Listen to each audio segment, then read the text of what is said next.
Sikat, maganda, at tila nasa kanya na ang lahat. Iyan ang pagkakakilala natin sa aktres na si Kim Domingo. Mula sa pagiging viral queen noong 2014 dahil sa kanyang mga dub smash videos hanggang sa maging isa sa pinakamalaking bituin ng GMA Network, hindi matatawaran ang narating ng kanyang career.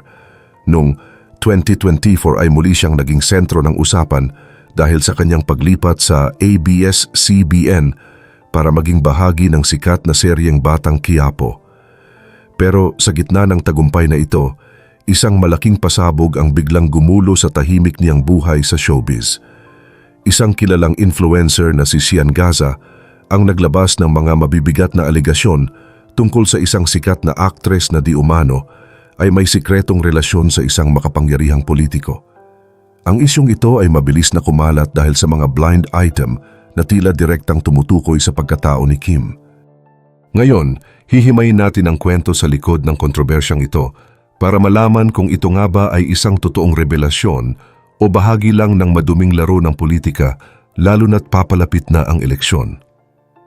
Sa dami ng mga kumakalat na resibo sa social media, mapapaisip ka talaga kung posible nga bang ang isang sikat na bituin ay may itinatagong ugnayan sa likod ng kamera na mas matamis pa sa isang K-drama?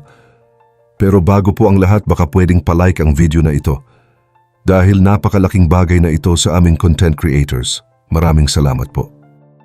Bago natin busisihin ang mainit na revelasyon, tingnan muna natin kung gaano kalaki ang impluensya ni Kim Domingo sa kasalukuyan. Hindi lang siya basta artista dahil mayroon siyang mahigit 10 milyong followers sa Facebook at milyon-milyon din sa Instagram at TikTok. Dahil sa kanyang ganda at husay, naging paborito siyang endorser at bida sa maraming proyekto. Pero sa mundo ng mga sikat, alam nating lahat na kapag mas tumataas ang lipad ng isang tao, ay mas lalong nagiging mapanuri ang mata ng publiko sa bawat kilos niya. Lalo na ngayon na usong-uso ang mga balita tungkol sa mga artistang nabibigyan di umano ng mga mamahaling regalo o mga maletang puno ng pera mula sa mga politiko. Sa ating bansa, laging magkadikit ang mundo ng entertainment at politika, kaya hindi na nakakapagtaka kung bakit mabilis na pumatok ang ganitong mga balita sa masa. Ang mitya ng lahat ng ito ay ang mga post ni Sian Gaza tungkol sa isang video na kumakalat di umano ngayon. Ayon sa kanya, ang video na ito ay hindi malaswa, kundi isang video na nagpapakita ng sobrang tamis na ugnayan ng isang babaeng celebrity at ng isang politiko. Ang ginamit niyang tawag sa babae ay Korean Sunday, na mabilis namang nakuha ng mga netizens ang ibig sabihin. Kung iisipin nating mabuti, ang salitang Sunday sa Tagalog ay linggo o domingo, kaya naman agad na itinuro ng marami na si Kim Domingo ang tinutukoy dito. Marami ang nagtatanong kung ito ba ay isang tunay na pag-iibigan o baka naman may ibang motibo ang paglabas ng ganitong balita ngayong panahon na ng paghahanda para sa botohan sa ating bansa.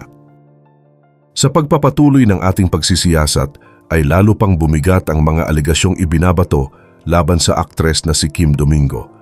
Ayon sa mga kumakalat na balita mula sa kampo ni Sian Gaza, mayroon daw isang video na magpapatunay sa ugnayan ng aktres at ng isang makapangyarihang mambabatas o congressman. Ngunit sa video na ito, sinasabing naka-blur o tinakpan ng mga emoji ang mukha at katawan ng lalaki para hindi ito agad makilala. Sabi ng mga nakapanood, ang tindi raw ng kilig factor ng dalawa na halos talunin pa ang mga sikat na love team sa bansa. Kung panonoorin mo raw ito, para kang nakakita ng isang eksena sa mga sikat na K-drama o kaya ay sa teleseryeng The World of the Married dahil sa sobrang tamis at tindi ng emosyon na ipinapakita nila. Pero sa likod ng tamis na ito ay may isang madilim na katotohanan pala na pilit na ibinubunyag dahil ang naturang politiko ay balitang may asawa na at mayroon ding mga anak. Dito na pumasok ang mas malalim na pag-aanalisa sa bansag na Korean Sunday. Alam niyo ba na ang pinakakaraniwang apelyido sa Korea ay Kim at ang salitang Sunday naman ay direktang salin ng Domingo? Dahil sa mga pahiwatig na ito, lalong naging kumbinsido ang mga netizens na ang tinutukoy sa blind item ay walang iba kundi ang ating bansay Pantasya.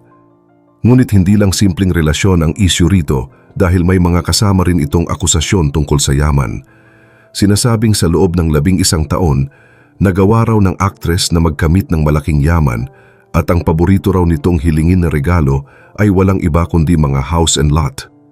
Ayon sa mga bali-balita, ang mga regalong ito ay nanggagaling mismo sa bulsa ng naturang politiko na tila handang ibigay ang lahat para sa actress. May isa pa raw video na kumakalat kung saan makikita ang dalawa na naglalakad sa loob ng isang bahay o kwarto.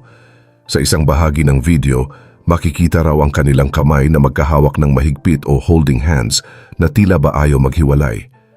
Sa sobrang tindi ng chemistry na ipinapakita nila, marami ang nagsasabi na mukhang natural at hindi ito basta acting lang. Kahit na sinasabing nakablur ang lalaki, ang paraan ng paghawak nila sa isa't isa ay nagpapakita ng isang espesyal na ugnayan na mahirap itanggi. Pero siyempre, dapat din nating tandaan na ang mga video na ito ay hindi pa dumadaan sa masusing pagsusuri ng mga eksperto o ng mga autoridad gaya ng CICC, kaya hindi natin masasabing 100% itong totoo. Bukod sa mga video, may mga litrato ring lumabas sa mga online forum gaya ng Reddit na nagpapakita sa actress na mukhang masayang-masaya sa piling ng isang lalaki. Marami ang nagtatanong kung ito na nga ba ang matibay na ebidensya na maglalaglag sa tahimik na buhay ni Kim. Sa kabila ng mga kumakalat na resibo at blind item ni Sian Gaza, marami pa rin ang nag-aalinlangan kung dapat ba itong paniwalaan ng buong buo. Alam naman nating lahat na bagamat madalas tumatama ang mga pasabog ni Sian, may mga pagkakataon din naman na hindi ito nagkakaroon ng matibay na patunay. Hanggat walang opisyal na pahayag mula sa mga autoridad gaya ng CICC o Cybercrime Investigation and Coordinating Center, mahirap talagang sabihin na lehitimo ang lahat ng ito. Pero kung sakali mang mapatunayan na totoo ang mga ugnayang ito, nakakabahala isipin na may mga opisyal ng gobyerno na tila mas inuuna ang pansariling interes kaysa sa kanilang sinumpaang tungkulin. Sa gitna ng lumalaking issue, marami ang nakapansin na tila unbothered o walang pakialam si Kim Domingo sa lahat ng mga ibinabato sa kanya. Sa katunayan, aktibo pa rin siya sa kanyang mga social media posts habang kasalukuyang nagbabakasyon sa Thailand. Doon ay makikita ang kanyang mga larawan na masayang nag-e-enjoy sa ganda ng paligid. May mga netizens pa nga na diretsahang nagtatanong sa kanyang mga comment section kung sino ang kasama niya at pabiro siyang sumasagot na ang kanyang Thai boyfriend for 3 years ang kanyang kasama. Ang ganitong mga sagot ay tila paraan ni Kim para ipakita na masaya siya sa kanyang buhay at hindi siya apektado ng mga kung ano-anong kwentong kumakalat tungkol sa kanya sa Pilipinas. Gayunpaman, hindi maiwasan ng ilang netizens na maglabas ng kanilang saloobin tungkol sa reputasyon ng actress. Matatandaan na sa mga nakaraang interview ni Kim, binanggit niya na nais na niyang iwanan ang pagpapaseksi at mas gusto niyang makilala bilang isang seryosong aktres na may tunay na talento. Kaya naman para sa kanyang mga taga-suporta, nakakagulat at nakakalungkot kung mapapatunayan na sangkot siya sa ganitong uri ng kontrobersya. May mga nag-aakusa pa nga na baka ang perang ginagamit niya sa mga mararangyang regalo ay galing sa kaban ng bayan na siyang pinakamasakit na parte para sa mga mamamayang nagbabayad ng buwis. Ang ganitong mga akusasyon ay hindi lang nakakasira sa imahe ni Kim, kundi pati na rin sa buong pamilya ng kongresistang idinadamay sa kwento. Kung ating babalikan, hindi ito ang unang pagkakataon na ang isang sikat na influencer o actress ay na-link sa isang politiko.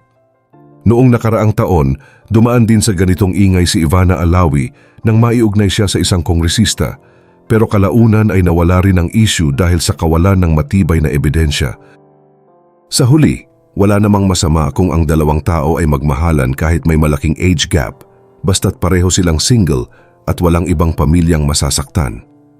Ang nagiging problema lang at nagiging delikado ay kung may nasisirang pamilya at mga anak sa likod ng mga tagong relasyong ito. Dahil kapag pamilya na ang nakataya, mitya na ito ng pagkawasak hindi lang ng career, kundi pati ng buong buhay ng mga taong sangkot. Kayo, mga kaalam, ano ang inyong opinyon sa mainit na isyong ito? Naniniwala ba kayo na si Kim Domingo nga ang nasa mga video at blind item na ito o isa lang itong taktika para sirain ang kanyang lumalakas na pangalan sa showbiz? Sa tingin niyo ba ay dapat bang magsalita na si Kim para linisin ang kanyang pangalan o tama lang na manatili siyang tahimik at mag-enjoy sa kanyang bakasyon? I-comment nyo ang inyong mga saloobin at huwag kalimutang mag-like, subscribe at i-share ang videong ito para mas marami pa tayong mapag-usapan.